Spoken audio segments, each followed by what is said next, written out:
Hey, everybody. Leland here with another episode of the Music That Matters podcast. Today's podcast is a unique one. It's actually the second half of a previously released episode. Back in December of last year, I spoke with Jahnvi Saluja. We spoke about a lot of things, but the focus of the initial conversation was on the cultural impact of Indian classical music and Bollywood. If you missed it, you should go back and give it a look. On this episode, it's part 2 of that conversation, where we utilize more of her psychology expertise as we dive into Allison Sudol's song Enough Honey and the importance of connecting with others by bringing stories and feelings to light. We then go into the cultural commentary presented in Steve Aoki's Pretender, between what's real and isn't real in the face of doctored media and fakeness. And from there, we close with a discussion on media more broadly and the impact on social media on our lives. Okay, there you have it. This is Jahnvi Part 2. Enjoy.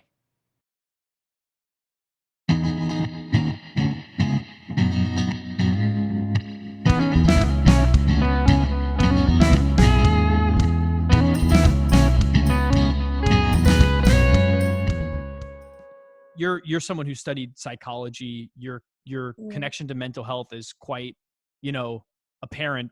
So, I mean, given that lens through which, because you have that unique, background and lens through which you can look at these things. How has that impacted both your choice of not just music per se, but like how you think about these issues of like identity as they relate to how environment has impacted you, and how has that sort of interacted or changed the way that you think about music on these issues as well, and some of these other songs, because you brought up this example of this song, and why it resonated with you, and I think maybe you might have some good insights there as to why, how to think about some of this music and these larger problems. Yes, so I struggled with mental health issues since I was 16. Uh, it was all piled up things that I finally realized were impacting me, and I did not know how to deal with it. And I did not know what was happening to me because I did not have that much knowledge of mental health issues and like their prevalence, and how to define your feelings because you've never dealt with that. So when that happened, I started, to calm myself down. You could just Google search and just find the first few things that include music to calm yourself down when you're feeling bad. And I started doing that, and it started giving me words. It started to help me tell, my family what's happening to me. So, because before that, it's even more difficult for them to understand, and that's how I started listening to particular music, because I started viewing it as, and according to my like using my course and whatever I learned from that as well. The one thing that I always have to remember is like the other person is also human dealing with stuff. They might have the same or similar issues, and that's why what they make is a reflection of what they're thinking, uh, and the way they're thinking. And that's why it gave music a whole new perspective. So that's how I started looking at music in a more finding its meaning and what was the purpose behind it, uh, in from that lens. So I guess my mental health issues really helped me find music.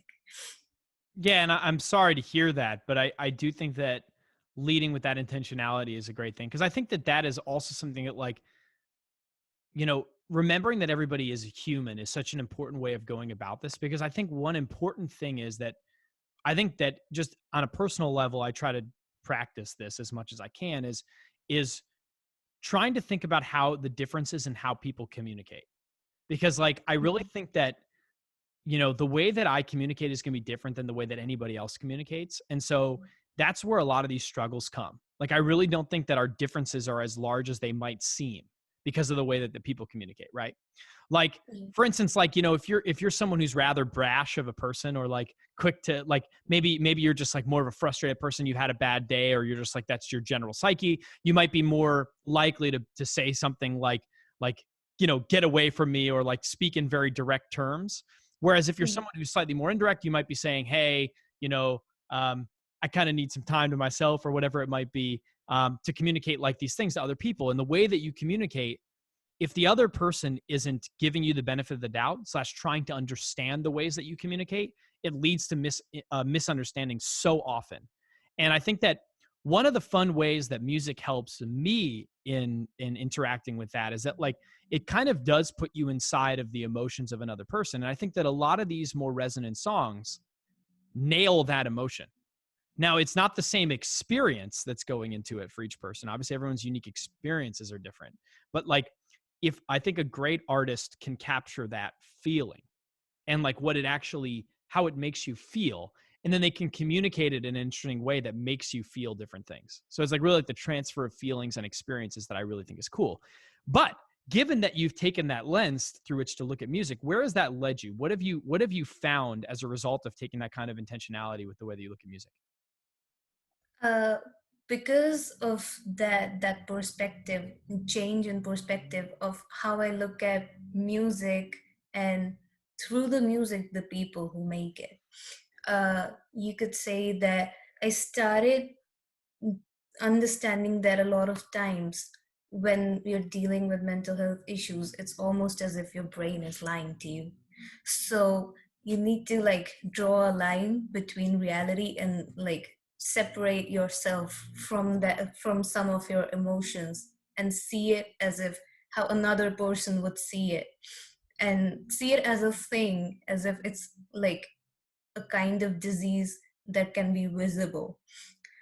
So that's how it, I guess, music helped me and finding all of that. And while you were talking about music that helps you describe emotions, I thought of Billie Eilish's one of her song, and she has like a lot of sound effects going on in the background all the time. And there was one song where she said that this is how a year-long headache feels like, and then she put a sound behind that, and that really explained really how like a headache feels. So I guess if you want to get those emotions through, you really can with just that music, because I could relate to that so much when I first listened to it. Yeah, and Billie Eilish is such a fascinating example too, because I've really liked looking at her as like a cultural icon, because I really Yeah. think that she is such a like raw person. And I really think that that is something that's been really resonant. But also, one of the things I think is so interesting is she's sort of like popularized and made it okay on a in a pop level, and others have obviously done this too. But like this, to kind of show your intense anxiety, and like Yeah. just put that out there, and just kind of be like, I don't really feel that good, and like, and things are not always great. And I'm very anxious, and I'm sometimes scared, and I'm sometimes unhappy. I'm sometimes happy. And like, it's just cool when you can see these people be out there, and honestly, I think even become famous because of how well they can communicate some of these very commonly felt feelings that are otherwise hard to communicate. Because like when you look at like learning music, you often think about things like major, minor, like happy, sad. But it's like those variables in between, like a headache. How the hell do you capture a headache? And like that's where these like really music I think can help us communicate those things, like because you can explain a headache, but you don't really Yeah. know a headache till you feel it. And so like you can really show other people how these people are feeling. And I think that's why so many people, particularly if they are struggling with mental health issues or other things that struggle to communicate in words how they're feeling, often Mm. turn to music, because it is a very different way of explaining things that you might already know, but just not know how to like explain. And so it might be easier to give Yeah. somebody a song, or like to express yourself through song, than it is even to explain how you feel. Yeah, it was when I was dealing with my mental health issues. As far as I could explain it, was that I don't feel good. I don't feel that I'm healthy, but I am. I'm physically healthy, but I'm not happy. And that one that one line of how a headache feels explains so much. Then I think I heard a song which said something like, uh you feel like there's a pit inside of you, and that's how I felt. So it really resonates when you can think of, well, when you're in a certain mental place, and eventually when you find your way out of it, you can also think of what the person who made it was thinking, and what they must be in, like what mental space they must be in, like while making that song. Yeah, and I think that's so important. I think it's also something that you covered so well when you sort of did a deep dive into Allison Sudol's Enough Honey song.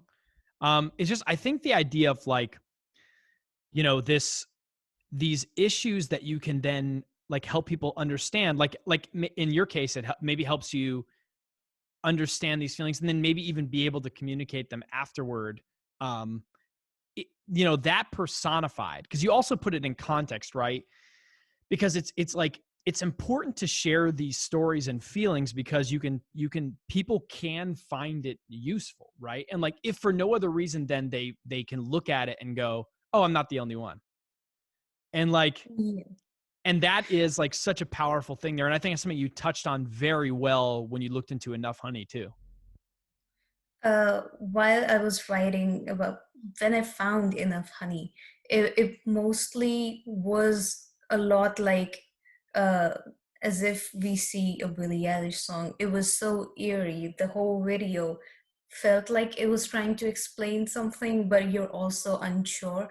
It's that feeling of being so unsure about what it feels like, yet scared. And at times she was like smiling in the video, she was like having fun, and yet it was so eerie. That is kind of how it feels, being a survivor, and dealing with and being just a part of the society where you feel that you can get attacked anytime, or just that we have such issues that are still really prevalent. So I think that's what drew me to the song. And like, I really wanted somebody, if like, even if there's just one person who would like benefit from this, and would know that they're not the only person who feels that way, then I guess that's what I wanted to do. Yeah, and it's so interesting, like when you can, because these things aren't often like. So I think what's so interesting about Enough Honey is that that's a pretty scary issue to like touch on. And what I love is like, and I think one of the reasons it was so great when we saw you cover it is like not enough people share these stories. And I think it's because there's like a general fear of sharing it, both on an emotional, personal level, which I can very much understand, but also like in the context of just like broader society, it's very difficult to often touch on these issues because it's almost like something that is very difficult to comment in on or to help someone through or to try to empathize with if you haven't been through the experience. And so another thing that I think is so great is like when people share these stories, it's actually helpful because like for someone like me that thankfully didn't have an experience like that, it is very helpful though for me to explore that experience and attempt the empathy of that experience through the storytelling in this way. Because again, it's different when you put more than just words to things. Like it gives you more of a context. And I think that she did use the medium of social of like a of sorry, rather a music video in this case really effectively to help communicate that story. And that's what I think that really good storytelling, which great music is great storytelling, is all about. Yeah, I think to portray your experience in a safe way for yourself as well. And that's what something that I used for me as well. And there was basically the change of perspective, knowing that there's other people. Like I thought that, okay, it might be triggering for me, for and a lot of people, but it might be helpful for another person who's still really like dealing with this, struggling to deal with it, and thinks that they're alone. So it's more of, again, remembering that other people might be in the same situation and they're human too. So just not considering yourself as the only one dealing with this, and making sure that others know too. And just with this issue, the more people are aware, I guess the better we can get at avoiding it. I don't know, at dealing with this. So I think that's what Allison would have thought as well, that there's other people dealing with it. I know that I have dealt with it. I'm still trying to heal. But if I share this, it can help somebody else. Well, thank you for sharing it in this context as well. But I do think it is so important also to, you know, have that connectivity with other people, because I really think that there's no formula for overcoming these things. But I think that one thing that does help is having people you can go to and speak with and share the story with, and just having it out there. I feel as though it appears to be something that's very helpful. And then making sure that you have proper outlets in your life in multiple veins to be able to communicate these things and talk through it and think through it with other people who might have shared the experience, or other people who might understand how to better deal with the experience, or people that might not understand how to deal with the experience but might be willing to lend an ear anyway. I think that's also important, particularly too, because sometimes, we there can be an onslaught of like fakeness sort of, and I don't think it's necessarily comes with an intentionality behind it, but like when you look at social media, it really is like a highlights of people's lives. And so when you're going through difficult things, if that's the way that you're used to communicating with your friends or interacting with your getting updates on people's lives, it can sometimes really feel like everything's going right for everybody else and it's not going right for me. And I think that that's why it's so important to like combat this, like by making sure that you have these channels and these relationships and these mediums and these and this music that you can use to like think through these things yourself and communicate these things yourself, because I really think that we are social beings that need to like communicate and connect to diagnose and understand both ourselves and others, and then figure out how to communicate some of these things so we can be better and we can help other people understand. And it's a mutual sharing. I mean, it really is like something that it's not just for you to help you maybe, overcome or at least deal with these things, but it's also for, helping the people that you're explaining it to, if they're going through something similar, if they're not, to understand what other people are going through. I just think it's across the board is a beneficial thing, even if it's incredibly difficult to speak about, or for people to find the place to share it or the medium to properly share it. And again, not everybody has to share it either. you know that's the other part of it, is it's not like your whatever you're going through is any worse because you didn't make a song, or you Yeah. didn't. It's just the importance of it is like using and communicating how you need to. If you need to go to music, make music and don't really care about it. If you want to go talk to people about it, you should, and you can. And there's a lot of places you can go, right? You can go to, you can talk to therapists, you can talk to friends, you can talk to family. There's a lot of things you can do. And I think that communicating the importance of following through with those channels is so important. Yeah, with I guess the people trying to fake it on social media. It also seems like a defense mechanism, you could say, where we've made this idea of us acting as if everything's always perfect and nobody's never unhappy, and we're creating the wrong idea, you could say, if we're like promoting that, because again, if other people who are dealing with this would see these aspects of having like the possibility of having a perfectly happy life, it would only worsen their situation, which is what is happening now. So I guess it's best to, well, not share always, but you could say just being more real as what how life is. You don't have to share all of your emotions. It's more of like as much space you give yourself, make sure that you give that to others too, and like know what your impact to others can be, because sometimes people think that they do not influence anyone, which is never true. Yeah, and that's why I loved that you also covered a song "Pretender" by Steve Aoki, because I thought that this was something that was really underlying, and I love the way you contextualize this because I think it's, again, it's not like it's you're trying to hurt other people by doing these things.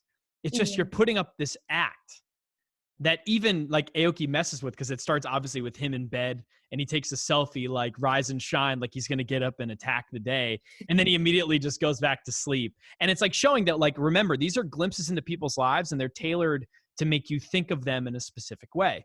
And like that's harmful on an aggregated level. Like on an individual level it's bad enough because then you have somebody faking things. Although faking isn't always bad, to be honest. I mean, sometimes you have to fake it until it becomes a reality for you. So like sometimes the intentionality behind it, like seriously, like, you know, I follow a guy, Jocko Willick, on Instagram, and he posts every morning at like 4:30 a.m. his watch, and he'll just say like get after it. And like I think that actually that can help people. Is it true? I think it is very true in his case. But is it true of everybody who follows him or everything else? Maybe not. But sometimes that fakeness is how you begin a path. But then Yeah. oftentimes in aggregate, it's really just putting forward the wrong story. And so we have to figure out ways of like getting the whole picture, because it's not necessarily, to me anyway, bad that people are pretending, although I find it kind of sad for them, right? Especially if they don't actually want to follow through with it. Like I find it kind of sad that you have to play a character, because now you're everybody's an actor. They're playing somebody on TV. TV's just Instagram or it's TikTok or it's a YouTube or whatever it is.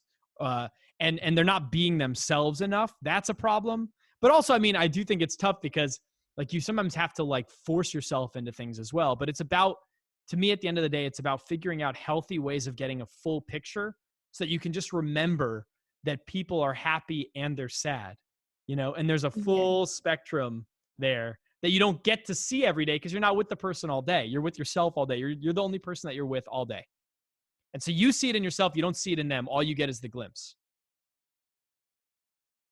It was, I think, discussed before, but a lot of people, uh, they kind of start thinking of like leading kind of a robotic life, and that's what they're trying to share. And a lot of times it is something that they're not completely aware of. So it is more of moderating what you expect to from life, from other people, and like knowing the responsibility that you have towards others and what their expectations might be. So it's more of being aware of l- more than yourself. So I guess that was the notion of when the whole thing of a lot of influencers being like fake and editing pictures, and just lying on Instagram, and it started out with uh just a revelation, and then it became into like you need to reveal the truth what if you're posting something that's edited or Yeah. uh I mean, and, yeah. and not only does it take courage to do it, but also it's going to be a huge problem in our society. I mean, like this is like the start of something really pernicious in my view, because like this deep fakes problem is Yeah. something it's not exactly what you're getting into, but the the fact that you can not only fake something about yourself, that's bad enough, but actually we moved into the next phase where people can fake stuff about anyone. Like think about Trump and Biden. I mean, like you can see now, you can see them dancing together, you can see them like, like basically you can see them doing almost anything now because, and so pretty soon what that leads to is not just a fakeness, and it's mostly done in the pursuit of comedy because it is funny and it's Mhm. great to see. But what it's going to lead to is like an inability to understand what's true and what's not true about Yeah. anyone. Because now you have a complete inability to point to facts, because that's always been the case. But then, if someone had audio of me saying something, you'd know, okay, he did it. But we're very close to and pretty much already there, a world where you can point to audio of something that I said. It sounds like me saying it. I might even listen to it and say, this is me saying it. Now, luckily, I'm not famous enough that that's a problem yet. But it would be like, it's something that I say, you could then play something I've never said before, and it would sound as if I've said it. And once we lead that together with the fact that people are wanting to fake certain things and don't necessarily want to show the world who they truly are, want to create an image because images help, and they are like, they help you sell things, they help people respect you as an image that you are. It's going to be a really tough road ahead in terms of the media, how we legitimize it. And one of the attempted remedies for this, or like mentioned remedies that I've heard anyway, is to try to start earmarking media that has been messed with.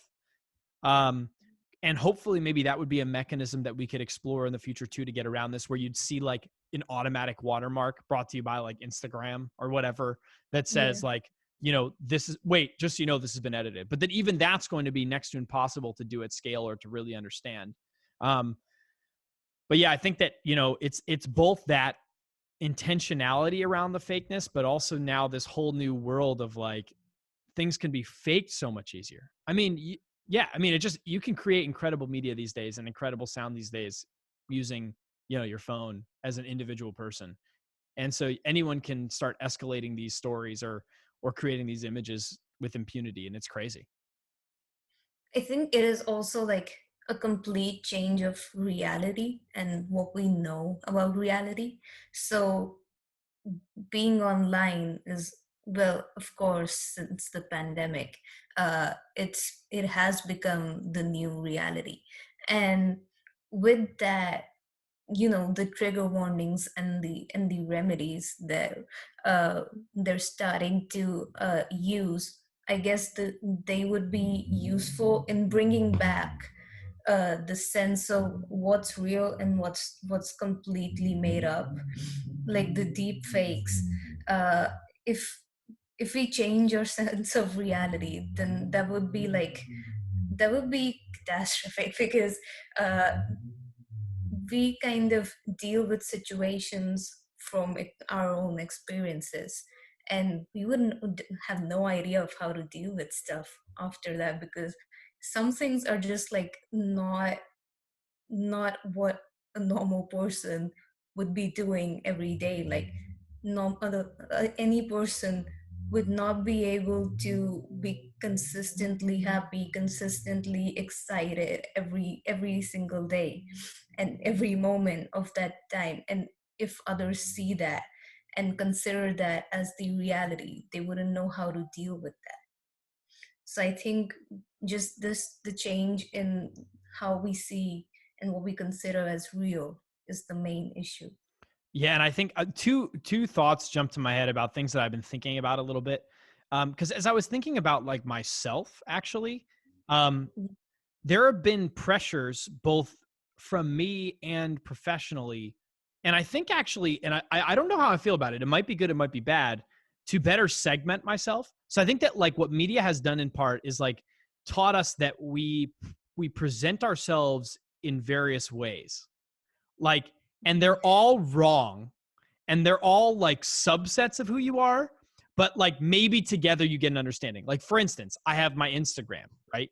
And my Instagram is like silly me. My Instagram is like communicate with my friends, look at memes. I have Facebook that's basically like, right now it's actually nothing pretty much, but it's, well, Mhm. actually it's like old photos that should be deleted of me and like as a child doing stupid stuff. And then there's like, major life events, and like you can find my birthday on there. Like it's like almost like a personal view into Leland's like key information. And then you have like, then you have things like LinkedIn, which you use to tailored purposes as well. You have Twitter, which you use to tailored purposes as well. So like there's this pressure now, I feel like in modern times, because people want to interact with specific, like each person wants a specific thing from you in terms of your interaction, which to like segment yourself for better, for worse, like into business Leland, into personal Leland, into liking cars Leland, into vibing Leland. Like you even have these guys now that are like famous for vibing, like just like Yeah. being happy or like being chill or whatever it is. And like that's the emotion that people go to them to experience. And so like it's like you have to compartmentalize.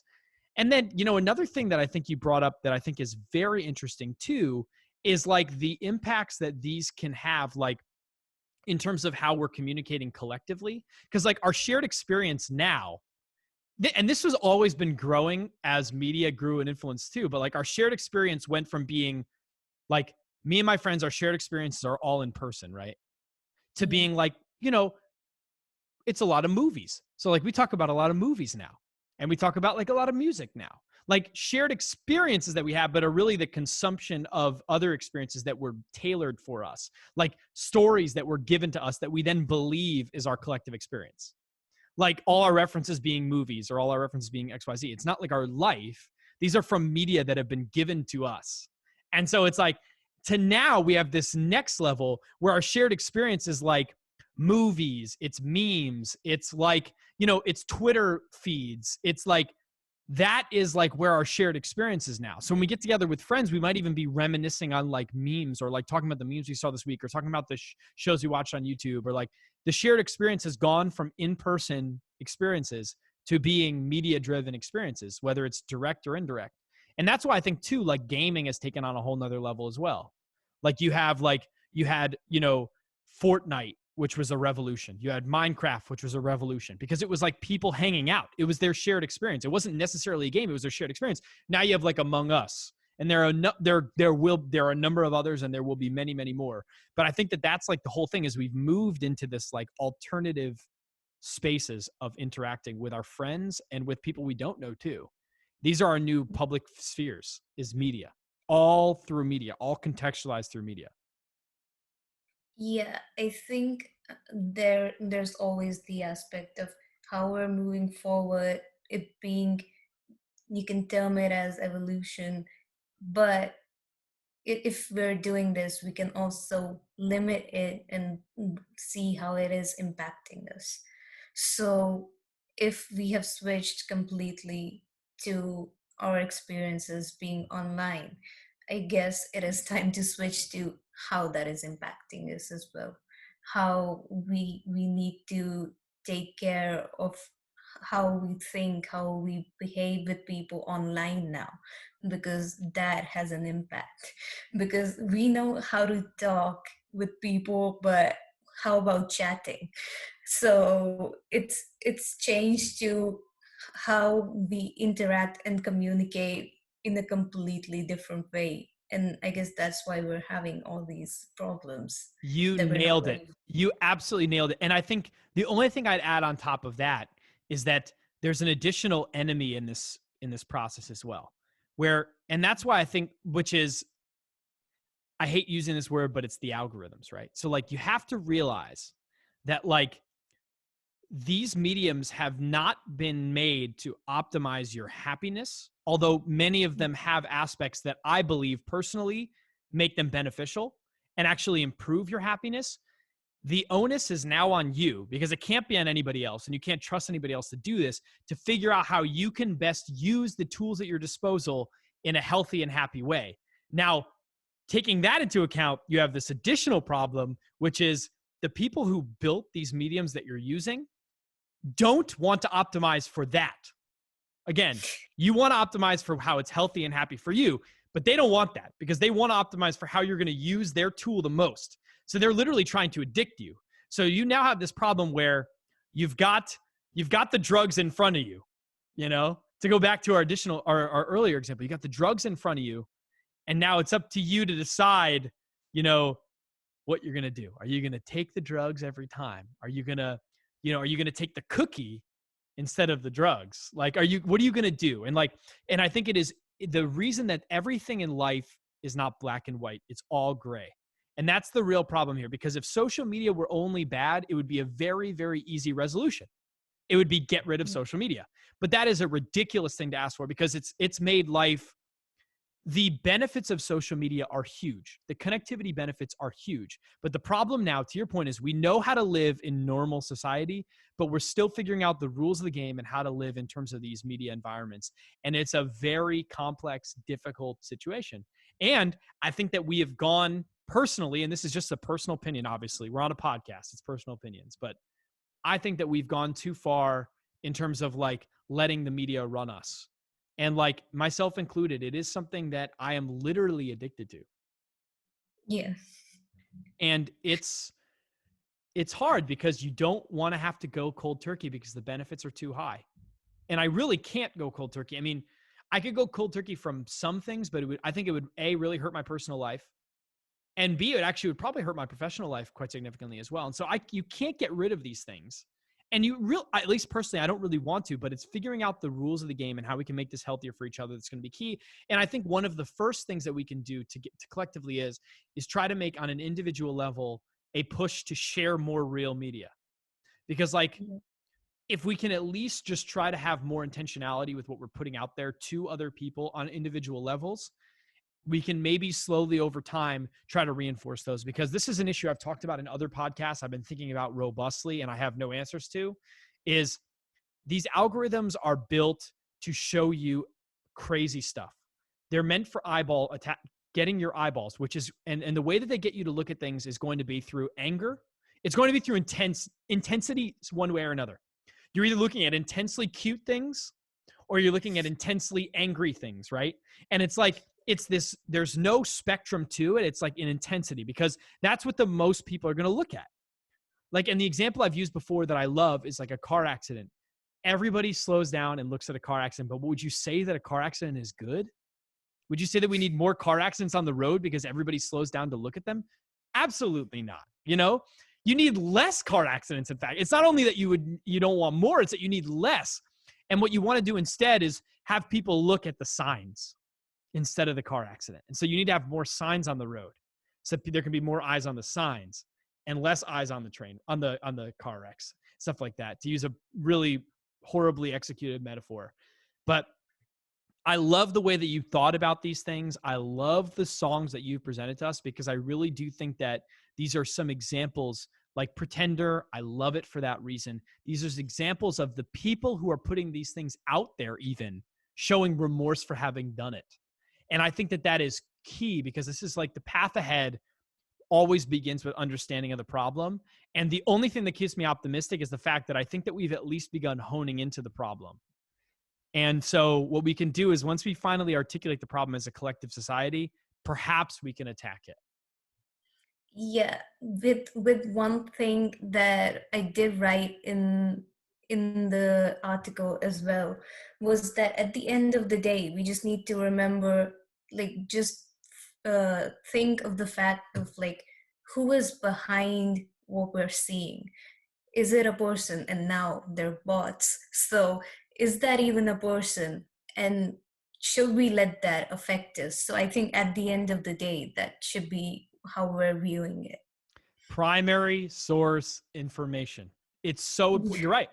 It's so important, because you wouldn't ask like a science question of a child, right?